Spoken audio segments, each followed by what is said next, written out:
Hello दोस्तों, आज मैं आप सभी के लिए लेकर आई हूँ सास बहू की बहुत ही प्यारी सी स्टोरी। तो दोस्तों, आप सभी तैयार हैं? कान खोलकर हो जाइए तैयार। तो चलिए स्टोरी को शुरू करते हैं। कहानी को सुनने से पहले बेल आइकॉन को प्रेस करें। चैनल पे न्यू है तो सब्सक्राइब करें।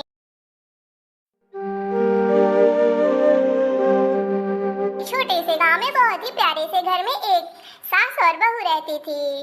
और बहू का जो पति था वो बाहर विदेश में कमाता था और सास जो है वो की विधवा थी। पर बहू अपने सास की बहुत ही अच्छे से सेवा करती थी और उसको टाइम पर खाना पानी भी देती थी और बहुत ही अच्छे से अपनी सास का ख्याल रखती थी।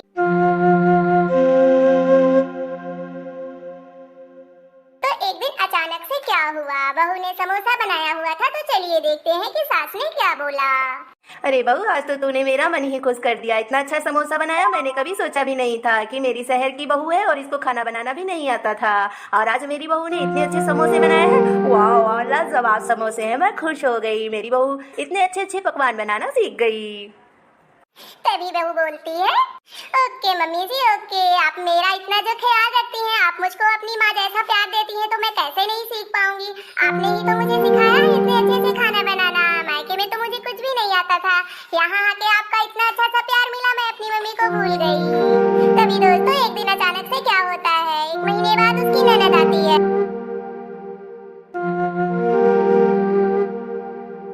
अरे दीदी जी आप? हाँ भाभी जी नमस्ते। मम्मी जी नमस्ते। नमस्ते नमस्ते बेटा, खुश रहो। और कैसी हो बताओ?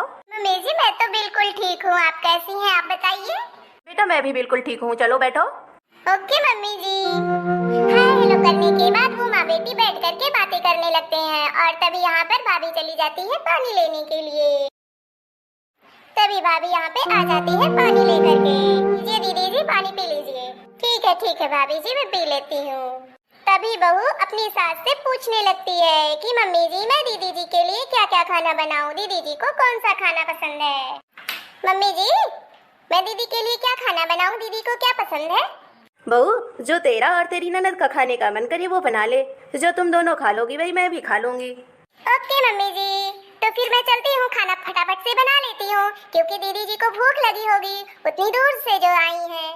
ठीक है बेटा, ठीक है, चल फिर तू फटाफट बना ले। और हाँ, सब्जी मत बनाना, सब्जी मैं ही चल करके बनाऊंगी।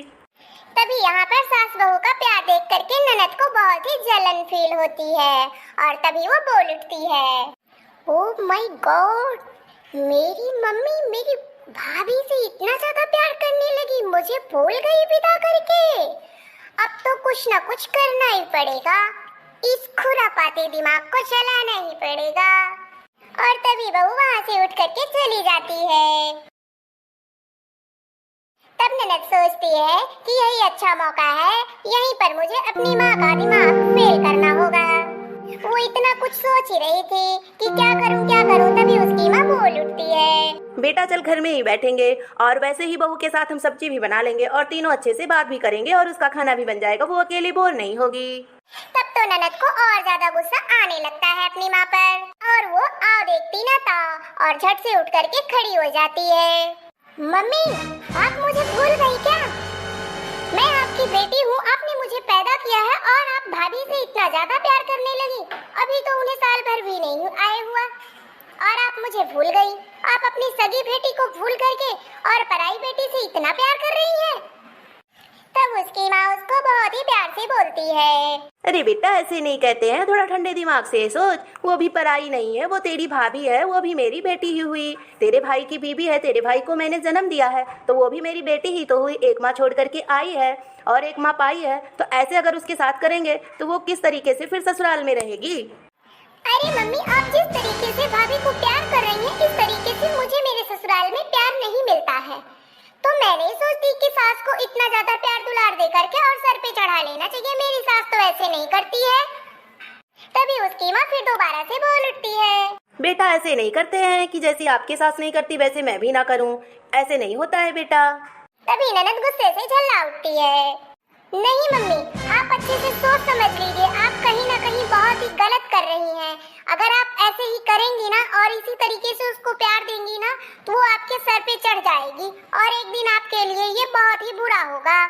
तभी उसकी माँ और ही प्यार से मुस्कुराती है और अपनी बेटी को समझाती है, देख बेटा, पहले तू बैठ जा और ठंडे दिमाग से सोच। और तभी ननद बैठ जाती है। हाँ माँ बता, क्या बताने वाली थी? देख बेटा, ये तेरा मायका है, तुझे ऐसे नहीं बोलना चाहिए। क्यों माँ, मेरा तो पूरा हक है, मैं बोलूंगी, मैं पहले भी बोलती थी और अब भी बोलूंगी। देख बेटा, मैं तेरे भले के लिए कह रही हूँ, अगर तू ऐसे ही अपनी भाभी के साथ करेगी और कल को तेरी भी ननद अगर तेरे साथ ऐसा करेगी तो बोल तुझे क्या लगेगा? अगर तेरी ननद आके तेरी सासू माँ को इस तरीके से सिखाए पढ़ाए तो तुझे कैसा फील होगा? तभी यहाँ पर ननद को शौक लग जाता है और वो एक पल के लिए सोच में बैठ जाती है। हाँ मम्मी, आप बात तो बिल्कुल ठीक कह रहे हो। मुझे लगता है कि मेरी ही कहीं ना कहीं गलती है। अगर मेरी भी ननद इस तरीके से करे तो क्या होगा? हाँ बेटा, वही तो मैं कह रही थी, अगर तेरी भी ननद इस तरीके से करेगी तो बोल तेरी सास और बहू में लड़ाई होगी, परिवार में झगड़ा बढ़ेगा और प्यार कहाँ से आएगा? और तभी ननद यहाँ पे अपनी माँ से माफी मांगने लगती है और पीछे से भाभी खड़ी होकर के सारी बातें सुन लेती है। माँ मुझे माफ कर दो, माँ माफ कर दो माँ, मुझे ऐसा नहीं सोचना चाहिए अपनी भाभी के बारे में। मम्मी जी, आपने तो मुझे बहुत ही अच्छा सबक सिखा दिया। चल बेटा, खड़ी हो जा। जो अच्छे समय पे अच्छी बातें सीख जाए उसे कहते हैं east of best, India is best. तो दोस्तों, इस कहानी से हमें यही सीख मिली कि अगर सही समय पर अपनी गलती का हमें एहसास हो जाए तो हमारे रिश्ते में दरार नहीं पड़ती और हमारा प्यारा सा रिश्ता बना रहता है और उसमें प्यार ही प्यार भर जाता है। तो चलिए दोस्तों, मिलेंगे अच्छी सी स्टोरी के साथ, तब तक के लिए bye bye. Like share subscribe करना ना भूलें।